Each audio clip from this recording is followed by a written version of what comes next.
10 ரூபாய் யாருன்னு தெரியுதுல்ல? யாருங்க? பாலாஜி. நாட்டு மக்கள் மறக்கவே முடியாது. 10 ரூபாய்க்கு மதிப்பு வந்துட்டது. அதனால 10 ரூபாய்க்கு மதிப்பு வந்து விட்டது. ஆக தமிழகத்தில் சுமார் 6000 மதுக்கடைகள் இருக்கின்றன. இந்த 6000 மதுக்கடையில் ஒரு நாளைக்கு 1.5 கோடி பாட்டில் விற்பனை ஆகுது. அது ஒரு பாட்டிலுக்கு 10 ரூபாய் அதிகமா வாங்குறாங்க. அப்படி வாங்கும்போது ஒரு நாளைக்கு 15 கோடி இந்த டாஸ்மாக் கடையில் இருந்த மட்டும் வந்துகிட்டு இருக்குது. மாசத்துக்கு 450 கோடி, வருஷத்துக்கு 5400 கோடி,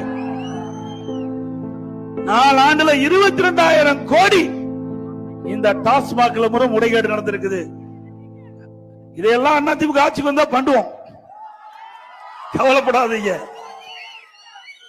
இப்படி 22,000 கோடி பணத்தை வச்சுக்கிட்டு தான் இப்படி இந்த ஆட்டம் போட்டுட்டு இருக்கிறாங்க. அடுத்த ஆண்டு நடைபெற்ற சட்ட